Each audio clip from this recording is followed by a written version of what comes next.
طيب، عندي مشكلة كبيرة جدا بجد، تصريح مخيف.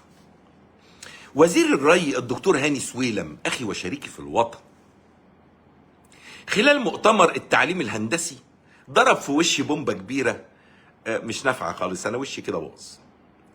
قال لك وزارة الري كانت في حاجة إلى 750 مهندسا جديدا.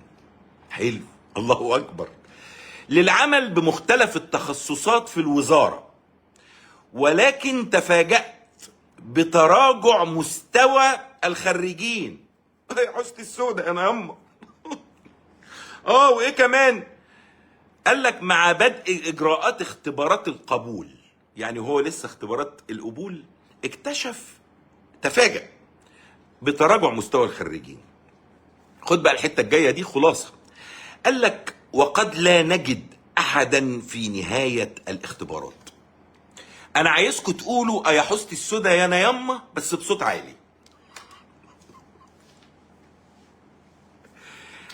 انا اطمنت على مصر يا دكتور هاني، الحمد لله انت طمنتني،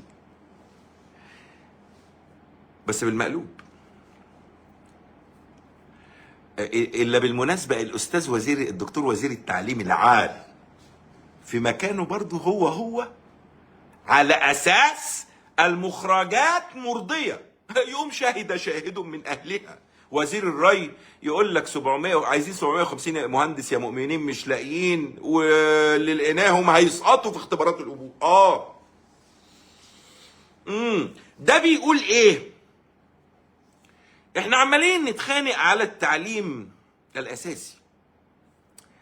التعليم الجامعي اتضرب يا رجاله.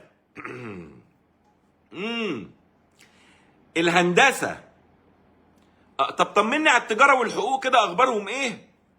واداب، بلاش اداب، امشي يا اداب، خلاص مشيت.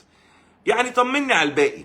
الهندسه دول المتفوقين. بالنسبه للاطباء اللي بيفتحوا اجسامنا وبيدونا الدواء، اخبارهم ايه يا مصر؟ كلمني عن ده في انجازات الجمهوريه الجديده. ما هو انتوا يا جماعه، احنا لازم نعيش بوش واحد. جمهوريه جديده بيحصل فيها كده، بيحصل فيها تخفيف احمال، بيحصل فيها ان مفيش دواء في الصيدليات، بيحصل فيها ان مفيش خريجين مؤهلين لسوق العمل. سلموا لي على مصر وربنا يستر على اللي جاي. الا قد بلغت اللهم فشل.